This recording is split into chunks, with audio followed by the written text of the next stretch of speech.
नमस्कार दोस्तों, स्वागत है आपका बीआरएच फैक्ट। तो दोस्तों, आप जानते ही हैं कि चीन और पाकिस्तान हमेशा भारत से उलझने की कोशिश करता रहता है, चाहे वो एलएसी हो या फिर एलओसी। भारत की सेना इन्हें मुंह तोड़ जवाब देने के लिए हमेशा तैयार रहती। खासकर हम बात करें अगर चीन की, तो चीन ने सबसे एडवांस हथियारों को अपनी एलएसी पर तैनात कर रखा है और चीन भारत से टकराने की काफी बड़ी प्लानिंग को अंजाम देने में जुटा है। और वहीं हम दूसरी ओर बात करें पाकिस्तान की, तो पाकिस्तान ने तुर्की से TB2 ड्रोन प्राप्त कर चुका है और अब खबर निकल कर आ रही है तुर्की के 5th जनरेशन लड़ाकू विमान, जिसे हम कान के नाम से जानते हैं, उसमें भी पाकिस्तान को साझेदारी करने की पेशकश तुर्की ने की है। और तुर्की का ये 5th जनरेशन लड़ाकू विमान इस साल के अंत तक पहली उड़ान भरने के लिए तैयार है। और आपको तो पता ही होगा, तुर्की वैसे भी पाकिस्तान की नेवी के लिए समुद्री जहाजों का निर्माण कर रहा है। हालांकि कुछ सालों में चीन और भारत के बीच सीमा विवाद को लेकर तनातनी बढ़ी है। कुछ दिन पहले ही चीन ने एक नक्शा जारी करते हुए अरुणाचल प्रदेश को अपना हिस्सा बता दिया। भारत के साथ साथ फिलीपींस, मलेशिया, वियतनाम और ताइवान की सरकारों ने भी चीन के नए राष्ट्रीय मानचित्र को खारिज कर दिया और कड़े शब्दों में बयान जारी कर आरोप लगाया कि चीन उनके क्षेत्र में अपना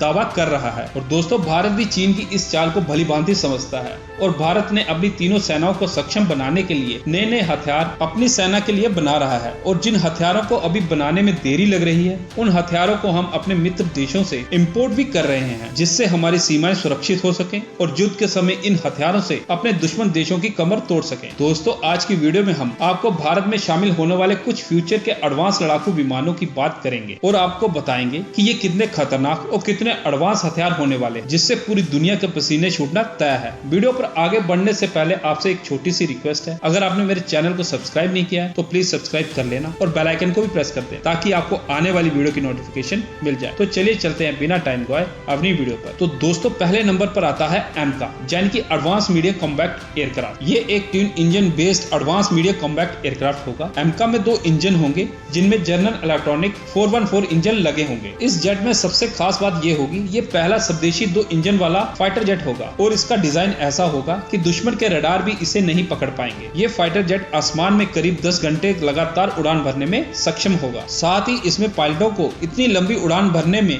किसी तरह की कोई परेशानी न हो, इसके लिए कई खास बदलाव किए जाएंगे। यही नहीं, इस स्टेल्थ जेट में हथियारों और मिसाइलों को लोड करने के लिए खास इंतजाम किए जाएंगे। आमतौर पर फाइटर जेट में मिसाइल और हथियार फाइटर जेट के विंग के नीचे लगे होते हैं और इनकी संख्या भी दुश्मन के रडार आसानी से देख सकते हैं। लेकिन इस स्टेल्थ जेट में मिसाइलों को जेट के नीचे के अंदर के हिस्से में लगाया जाएगा, जिसे हम इंटरनल वे कहते हैं। इस एयरक्राफ्ट को इस तरह से डिजाइन किया जा रहा है कि दुश्मन के रडार को आसानी से चकमा दे दे। इस लड़ाकू विमान को 1.2 से लेकर 1.8 मैक की स्पीड से उड़ान भरने के लिए बनाया जा रहा है। दोस्तों, उम्मीद जताई जा रही है कि 2025 तक भारत भी अमेरिका, रूस और चीन की उस लीग में शामिल हो जाएंगे जिनके पास 5वीं पीढ़ी के लड़ाकू विमान बनाने की तकनीक है। और सब कुछ सही रहा तो 2030 के बाद इसका मास प्रोडक्शन शुरू होने की उम्मीद है। अगर इसकी वेपन्स की बात करें तो इसमें 23 mm की कैनन गन लगी होगी, 14 इसके हार्ड पॉइंट्स होंगे। एयर टू एयर मिसाइल में अस्त्रा 1, अस्त्रा 2, अस्त्रा 3 लगाई जाएंगी। एयर टू ग्राउंड मिसाइल में ब्रह्मोस, एनजी, सेंट, रुद्रम 1 जैसी मिसाइलें इंस्टॉल की जाएंगी। और बॉम्ब्स की बात करें तो लेजर गाइडेड बॉम्ब, डीआरडीओ स्वाव, डीआरडीओ ग्लाइडेड बॉम्ब आदि लगाए जाएंगे। नंबर 2 पे आता है फूफा। फूफा का मतलब हो गया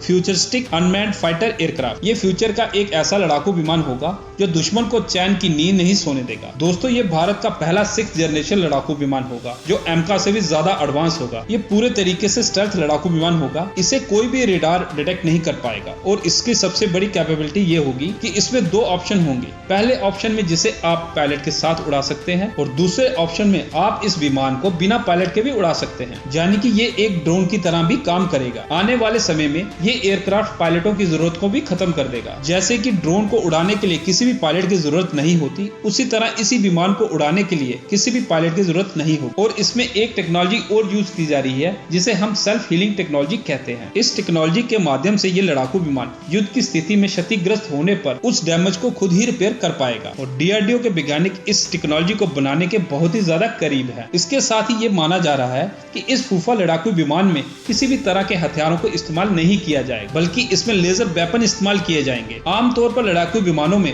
10 से 15 मिसाइलें लगाई जा सकती हैं। जैसे ही ये लड़ाकू विमान इन मिसाइलों को यूज कर लेता है, फिर उस लड़ाकू विमान को सैन्य बेस पर वापस आना पड़ता है फिर से उन मिसाइलों को लोड करने के लिए। लेकिन फूफा लड़ाकू विमान में ये टेंशन नहीं रहेगी क्योंकि इसमें लेजर वेपन लगे होंगे जिसका इस्तेमाल हम अनलिमिटेड तरीके से कर सकते हैं। नंबर 3 पर आता है TDF। इस फाइटर जेट को ट्विन इंजन डेक बेस्ड लड़ाकू विमान का नाम दिया गया है। इसका पहला प्रोटोटाइप 2026 तक अपनी पहली उड़ान भर सकता है और 2031 तक इसका उत्पादन शुरू हो जाएगा। हिंदुस्तान एरोनॉटिक्स लिमिटेड यानी कि HAL हर साल 8 विमान तैयार करेगी। देश के पहले स्वदेशी विमान वाहक पोत INS विक्रांत के लिए नौसेना को 26 नए डेक आधारित लड़ाकू विमानों से लैस किया जाना है और इस विमान में बड़े पैमाने पर स्टेल्थ तकनीक इस्तेमाल करने की योजना है। और इस विमान में एक बड़ा खुलासा हुआ है, इस विमान का आगे का हिस्सा 5वीं पीढ़ी के विमान F-35 की तरह होगा और इस वजह से यह रडार पर भी नहीं दिखेगा। ये विमान खास तौर पर भारतीय नौसेना के लिए बनाया जा रहा है। इस विमान को हवा से सतह पर मार करने वाली कई मिसाइलों से लैस किया जाएगा जिसमें ब्रह्मोस, अस्त्रा जैसी मिसाइलें भी शामिल होंगी। ये विमान एडवांस इलेक्ट्रॉनिक वारफेयर सिस्टम से लैस होगा, दुश्मन के रडार और विमानों को जैम करने में सक्षम होगा और इस विमान के पंखों को भी फोल्ड किया जा सकेगा जिसकी वजह से ये विमान एक छोटी सी जगह पर भी फिट हो जाएगा। तो दोस्तों, मैंने आपको इस वीडियो में 3 फ्यूचर के लड़ाकू विमानों के बारे में बताया जो भारत को नई ऊंचाइयों पर ले जाएंगे और भारत की सेना को और मजबूत करेंगे। आपका क्या विचार है हमारे फ्यूचर के लड़ाकू विमानों पर? प्लीज कमेंट सेक्शन में अपने कमेंट जरूर बताना और अगर आपको ये वीडियो अच्छी लगी हो तो इसे लाइक और चैनल को सब्सक्राइब कर देना।